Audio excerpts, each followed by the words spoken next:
All right, so good morning. I'm Dan Aldridge, managing partner for Asbury Coyne and both Share. And as she alluded, I have the pleasure of interviewing Janelle McKay, who is the head of IR at Sempra, a fascinating energy company. I'm going to let her tee it up and talk all about it, but I think you'll find the conversation very interesting. So. Thank you all for allowing me to be in your presence today. Thank you for joining us, coming all the way to the stock exchange for this. Thank you to Dan and the Share series for hosting me. Pleasure to be here. And I'm actually going to start it off with a fun little video, livening things up a little bit today.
Excellent. So great video. Why don't you tell us a little bit about who Sempra is? Obviously, there's a lot of different types of energy companies. And so where do you fit in that spectrum? Sure. So Sempra is located in San Diego, California, and we are made up of a number of businesses. As you saw a little bit in that video, we are an energy infrastructure company. We build the pipes and wires that connect people to everyday, clean, safe, and reliable energy. So that's kind of our main focus. We are considered one of the largest infrastructure companies in North America. We have nearly 300,000 miles of pipes and wires across California, Texas, Louisiana, and into Mexico as well, serving nearly 40 million customers. And as you think about that customer base, we really are powering people's everyday lives. So that's kind of our core business focus. And we believe the combination of our businesses really does give us kind of a unique, differentiated perspective for our investor base. So obviously the energy market, for anybody who's following it, right, has had a lot of growth, a lot of success over the last several years. Can you talk about where Sempra fits in with that? What should investors be looking at, to track your progress? Sure. So yeah, there's a lot of different energy companies out there, and there's a lot of secular trends going on right now in the industry. You might have oil and gas, exploration and production, or E&P companies. You're going to have your retail end use providers. You're going to have renewable generating companies. We think we fit squarely in between all of that. We consider ourselves kind of the bridge or connection between the producers of energy and the consumers of energy. So we are, for the most part, somewhat agnostic to whether it's a clean electron or a clean molecule transferring through our infrastructure. And we believe fitting ourselves within that space is really giving us the lower risk, higher value perspective of the energy value chain. It's all backed by regulated returns or long-term contracted cash flows. So we really have strong earnings visibility going into the future. And as you look at some of our secular trends, we're seeing some big ones around electrification, energy transition, energy security globally. So those are kind of some of the high points that are really driving a lot of the change in the industry today. So you mentioned electrification, right? And the move to EV batteries and everything else, and obviously that's a huge trend that I think everybody in the audience, right, has seen, if not experienced, right, for themselves. And so, can you talk about any specific opportunities that opens up for Sempra and how you take advantage of that? Sure. One of the ways we're seeing electrification in a big way is actually at one of our combined gas and electric utilities in San Diego Gas and Electric. And what we've seen there is in 2022, we actually had a 3% increase in our consumption due to electric vehicles. We have about 123,000 electric vehicles in our service territory. We are one of the smallest utilities, SDG&E is, in the state of California. So as you think about that number of electric vehicles in your service territory, and you think about the energy use that's occurring at the time from all those vehicles, you have significant increase, which means that you're now going to need to invest more in your infrastructure to increase the capacity and also modernize that infrastructure so that it can integrate these newer technologies. One of the other ways we're seeing electrification is actually in Texas, where some of the oil and gas producing companies in the West Texas or the Permian Basin area are looking to electrify their businesses. So they're wanting to get interconnected to the grid instead of using their own backup generation that would be diesel or fuel oiled, which is much higher emission intensity than connecting to the electric grid. So what that means is we can then interconnect them. So we're building additional transmission capacity so that they can get connected to the grid, so they can get the power that they want at the end of the day to meet their business needs. So those are some of the key ones that electrification is showing up for our businesses. And so you obviously own one of the largest natural gas distribution facilities, right, in the country. So can you talk about that? How many people does it serve? You know, what are the strategic implications of that for the company? Sure. So one of our other operating companies is Southern California Gas Company. It's based in Central California, mostly the Los Angeles region, but we do have a pretty broad service territory for that utility. And they are one of the largest gas LDCs, or local distribution companies. And they serve over 20 million consumers in their service territory.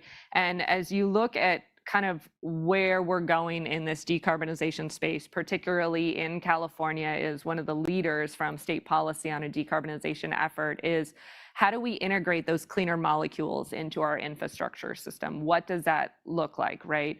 So we're looking at renewable natural gas, hydrogen, gas from, biofuels that would be landfill or dairy gas.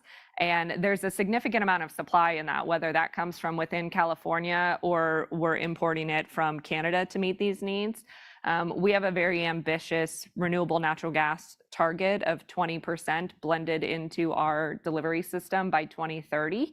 And that's much faster than the state of California's goal, which is only 12% by 2030. So we're really leaning into how do we support what consumers want at the end of the day, because we're going to provide what our consumers want. It's them to tell us, do they want to get on this journey with us?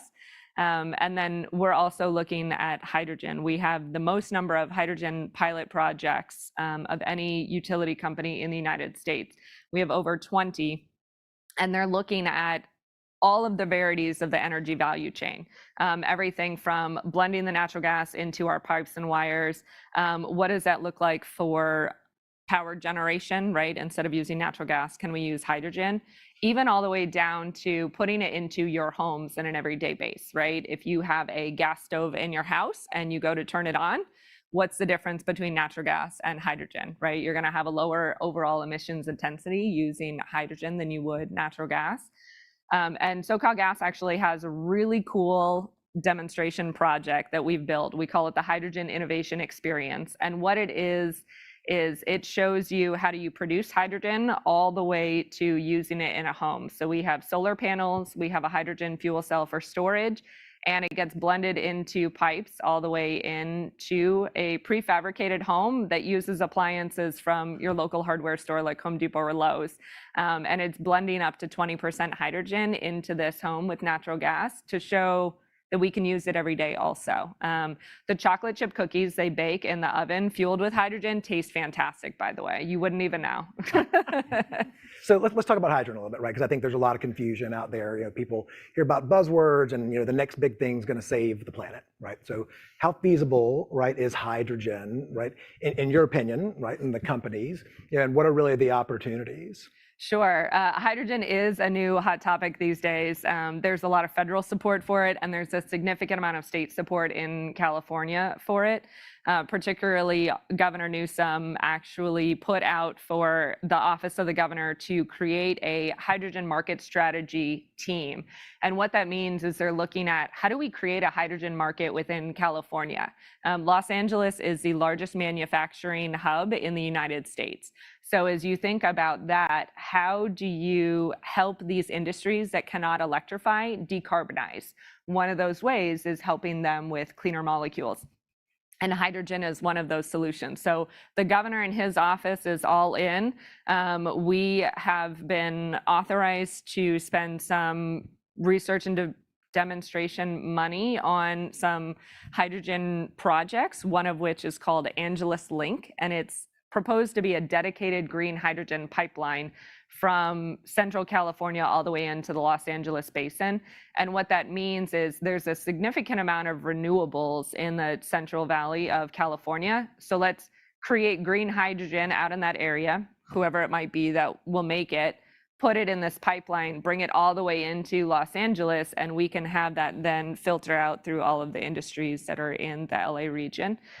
So that's one of the ways. And then on the federal side, the Department of Energy just a couple months ago awarded about $7 billion in federal funding for hydrogen hubs throughout the United States. 2 of those hubs, Sempra's companies are actually part of. So SoCalGas and their Angeles Link project is part of one of the hubs in California. And the other one, Sempra Infrastructure, is part of the high velocity hub in the Texas area. So we're bullish on it. We think it's, going to be one of the solutions. It's not going to solve all the problems, but that's one of the things that you see in the energy space that is becoming more and more common these days is the diversity of your resources, diversity of who they come from, the diversity of the fuel source or electron source. Not any one technology is going to solve all of these problems, and we need them all to work together to be able to meet our growing energy needs. So we're going to shift gears a little bit because unfortunately we only have 25 minutes to talk about all these great things, and we could probably go for hours. But when you think about climate change, obviously huge impact on the industry. You guys are obviously, from the topics we've already talked about, right at the forefront, right, of some of those solutions. But talk bigger picture, right, about Sempra, right? How does your strategy, or how has it evolved, right, from a sustainability perspective, being directly in these businesses? Sure. So we have actually been fortunate enough to be considered one of the top ESG companies listed on the Dow Jones Sustainability Indices. Also, last year in 2022, we were recognized by Investor Business Daily as the top ESG company as well. We've been putting out a corporate sustainability report for 15 years now, and we're very proud of that. Sustainable business practices is a core tenet of our business. We don't believe that just words are going to do it. Yes, we have a net zero goal out there. However, we think our actions speak louder than whatever targets and goals we can put out there. So we're very committed to those sustainable business practices, and we believe that putting those actions in place in our everyday business operations is going to help be a model for the other companies that we work with, that we partner with, who are our customers, who might we get energy from, right? Where is our source coming from? So we're really committed to working with the full stream of energy providers to decarbonize the entire energy chain. So starting all the way from who's producing the energy, how it gets delivered through us, and then at the end consumer market. So some of the ways that looks like is we are using drone technology to detect methane leaks on our gas system. And what that means is we can now reduce fugitive methane emissions a significant percentage. We actually, in 2021, SoCalGas reduced 37% compared to their 2015 baseline. So as you look at those reductions and integrating new technology, that's really where your sustainability comes into play. Is let's innovate, let's utilize this newer technology to see how can we make things more efficient and more available for everyone. And then the other way is some of those R&D projects that I talked about earlier, is really understanding the technology and how can we use it, because the initial use case may be great, but maybe while we're studying it, we find 3 other ways we can use it and make that technology even more cost effective so it can get to the market faster. So I'm going to pause and see if anybody has any questions in the audience. Okay, I'll go back to mine because I could have several. All right, so let's talk about, a couple different things within the business. And so obviously extreme weather plays a piece of it. You guys do some work around wildlife fire management. And so can you talk a little bit about what you do there and how that impacts, the overall environment? Sure. So anyone who's either been to California or knows about California knows that wildfire risk is probably one of our top extreme weather events that we experience, right? In the Southeast, you have hurricanes. Even on the East Coast, you have hurricanes you have to worry about. In the Midwest, you might have tornadoes or significant snowstorms, right? Well, in California, our biggest weather event is wildfire risk. And wildfires can occur from a number of reasons. And SDG&E, our local gas and electric utility, has been on a mission for the last 15 years to invest in hardening our system against wildfire risk. And this comes up in a number of different ways. SDG&E has actually undergrounded more than 60% of their distribution lines by burying their lines. And what that does is it reduces the risk of a wildfire being caused from those lines being overhead if a tree were to make contact during an event, or if a wire were to snap from really high wind events that occur. So burying those lines reduces that risk significantly. Some of the other ways we look at doing this is our vegetation management program. Let's really understand the vegetation in our area. What's it made up of? What's our weather like? What's our rainfall going to be like this year? And we take all of this information between historic weather data, the fuel moisture of our vegetation, right? How much rain have we gotten? Are the leaves dark green or are they light green? Are they starting to get a little brittle? We incorporate that into artificial intelligence predictive behavior modeling, and we can actually simulate wildfire events. And what this does is it helps us have a better understanding of if a wildfire occurs in this particular area and the wind is going in this direction at this speed, where is that fire going to burn to? And let's preemptively put response out there. Let's work with our California Fire Department of Forestry. Let's work with, local fire departments as well. And let's pre-plan out where resources need to be so we can reduce our response time and we can reduce the impacts if an event were to occur, regardless of what caused it. And some of the other things we do from a community service based is in the event that customers do lose their power, we set up what we call community resource centers, and they have power available there with backup generation. There's water, there's snacks, there's shelter for them to be at in case if their power's out for a few hours. And one of the new things we've added recently is actually EV charging. So if you have an EV, but your power happens to be out at your home due to an elevated wildfire risk event, then you can come to this community resource center, charge up your car, because it's very different than being able to go to a gas station, right? So we want to make sure that people are not feeling completely stranded in events like that and really providing those community resources. And it's a joint effort. We're open source with our wildfire mitigation. We work with a number of other utilities to share what we've learned. We've been talking with utilities in Australia and in Canada and other states in the United States so that we can share what we've learned and we can learn from them too, because that's where it comes down to is we all got to be in this together. And at the end of the day, it's for the customers. So let's talk about competitive differentiation a little bit. And so Sure. you obviously very unique, very interesting company. I don't know if there's probably a like for like comp, but Probably not. Right, but how would you, for the audience, describe what your competitive set looks like and how you're different, and quite frankly, why investors should invest in you because of that? Sure. So we do view we are a very differentiated business. We're a little bit unique in the utility sector. Most utility holding companies are solely for utilities, whether it's an electric utility, a gas utility, or maybe combined. There's very few in our sector that are considered a multi-line is kind of what they call us. Another peer would be someone like a NextEra. They have a combination of regulated utilities, and then you have another business that's not considered a regulated utility that kind of differentiates us a little bit more. And so for us, that is Sempra Infrastructure. And in the video a little bit, we showed a little bit about that. It's a combination of assets in Mexico and our liquefied natural gas, or LNG, business. And we view that really sets us apart and adds significant value for our investor base, because they view their whole business on long-term contracted cash flows, US dollar denominated.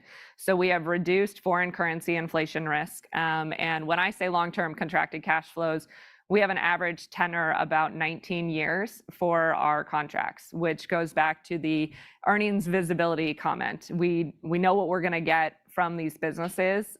We have very few opportunities where there's going to be adjustments to any of that. We have a lot of protections in those contracts against inflation, rising interest rates. And then there is a little bit of upside benefit that can occur, particularly in the LNG business. For anyone that's been watching, as LNG gas prices have some differentiation across the global markets, while we do not take that commodity risk, anytime we're able to have excess production, we can sell that into the market and take those profits as part of it. So we get our guaranteed cash flows that are going to bring our returns through our contracts. And then on top of that, we have the ability, if we have a year of excess production, that we can make a little bit more. So we think that gives us a nice, real strong base, and then a little kicker on top. So let's talk about your track record a little bit, history. So you guys have been on the stock exchange, I think, for about 25 years. Mm-hmm. How long has the company itself been around, right? And what should investors look to give them confidence it's going to be around another 50, 100 years? Sure. So you're right. We did celebrate our 25th anniversary this year. Sempra was formed in 1998, actually by the prior parent companies of San Diego Gas and Electric and Southern California Gas Company. And so they merged together to create Sempra. But what we think gives us a lot of confidence is Southern California Gas Company and San Diego Gas and Electric have been around for almost 150 years. So as you look at that history and their understanding and their experience, and those companies being around and having been around through a number of evolutions of the energy space, it gives us a lot of excitement about where we've been, but also where we're going. A lot's changed in the last 25 years. Sempra has been around. We know a lot's going to continue to change in the next 25 years. And we're really looking forward to leaning into that. And we hope we're not just going to be a part of it, but that we're going to help lead this energy transition going forward in the future. Yeah, it's definitely going to be fascinating to watch, right, over the next couple of years. I completely agree with you. I mean, there's not a one silver bullet, right? And it's going to take all these different people. And so we're almost at the bottom of the hour. Yep. And so what I would love to end it with is, for the people watching online, people in the room, if they take away nothing else, what are the 3 things that they should remember about Sempra? Sure. So a couple of things I hope you all take away from this conversation is, one, that Sempra creates access to safe, reliable, and cleaner energy powering our everyday lives. Sempra's businesses are also working towards being leaders in some of the fastest growing markets. And third is, we touched on it a couple of times throughout today, is it's going to take all of us. It's going to take a diverse set of solutions, a diverse set of suppliers. And I think in this day and age, incorporating diversity into our energy mix is going to be just as critical as incorporating diversity into other aspects of our lives. And Sempra's here for it. Well, thank you very much for the time. Thank you, Dan. Appreciate it all. Thanks.